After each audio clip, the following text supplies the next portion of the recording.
The first barrel sat in a rented bank vault, sealed tight, sweating an odor no one wanted to identify. When police finally opened it, the smell answered every question. Inside were human remains, cut apart, wrapped, and submerged in acid. The discovery would lead investigators into one of Australia's most disturbing murder conspiracies, a case that turned ordinary houses, garages, and sheds into places of prolonged killing and concealment. That vault door closed on a secret that had traveled hundreds of miles and passed through many hands. Each step had relied on silence. Each payment of rent, each unlocked door, allowed the deception to continue. When the truth emerged, it did so abruptly, confronting investigators with evidence that suggested not one murder, but a sustained campaign of killing. Officers secured the scene, called in specialists, and began the slow work of cataloging what they had found, aware that every mistake could cost families answers. The Snowtown murders did not begin in Snowtown. They began years earlier in the suburbs of Adelaide, where a small group of people drifted together around shared resentments, addictions, and a fixation on control. At the center was John Bunting, a man who projected authority through intimidation and rage. He spoke in absolutes, dividing the world into those who deserved punishment and those who would carry it out. Over time, his beliefs hardened into a justification for murder. The first known killing established a template. Victims were accused of abuse or betrayal, confronted in private spaces, restrained, and beaten. The violence escalated until death, after which the body was dismembered. The remains were placed into large plastic barrels and soaked in hydrochloric acid to slow decomposition and suppress odor. What could not be destroyed was hidden. This process was repeated so often that it became procedural, stripped of hesitation. As the group expanded, so did the body count. Robert Wagner, Bunting's partner, became a key participant, helping plan and carry out murders. Others were pulled in through emotional dependence, threats, or the promise of protection. Some participated directly in killings. Others assisted by cleaning blood, transporting barrels, or providing silence. The conspiracy relied on fear and loyalty, reinforced by the knowledge that leaving could be fatal. The murders moved between multiple properties. Barrels were stored in backyards, garages, and sheds while families lived nearby. Neighbors noticed unusual smells, late-night activity, and people who vanished without explanation. No one imagined that bodies were dissolving in acid a few meters away. The crimes blended into daily life, hidden behind fences and ordinary routines. In the late 1990s, several barrels were moved to a disused bank vault in Snowtown, a small town north of Adelaide. The decision was practical. The vault was secure, cool, and rarely accessed. Rent was paid. The barrels were transported and stacked behind a heavy door. For a time, it worked. The town went about its business, unaware of what sat behind reinforced concrete walls. The unraveling began with a missing persons investigation that followed financial trails and property records back to Bunting and his circle. Police attention tightened.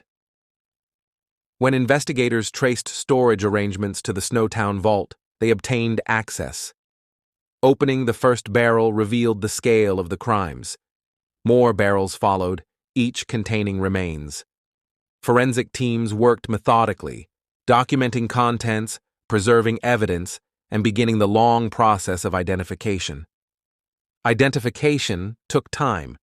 Acid damage complicated recovery, and some victims had been stored for years. DNA testing, dental records, and personal effects were matched patiently, name by name. Each identification forced families to confront the truth of what had happened, ending years of uncertainty with confirmation that was devastating in its clarity.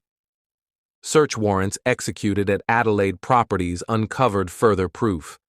Investigators found tools used for restraint and dismemberment, chemical containers, and stains that told their own story. The violence had been sustained and deliberate. These were not impulsive acts. They were planned murders carried out over years, with systems in place to dispose of the dead and control the living. As arrests followed, the full picture emerged. At least 11 people had been murdered between 1992 and 1999. The victims included men and women, some with intellectual disabilities, others socially isolated or struggling with addiction.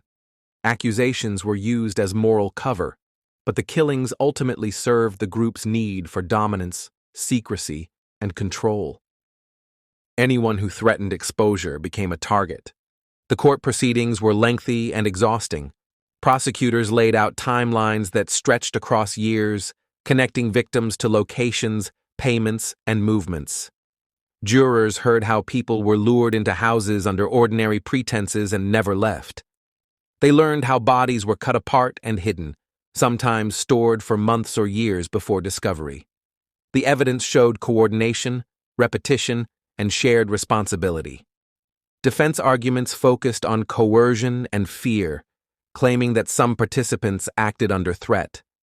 The court weighed those claims against actions taken over time, including planning, transport, and concealment. In the end, the verdicts reflected degrees of involvement.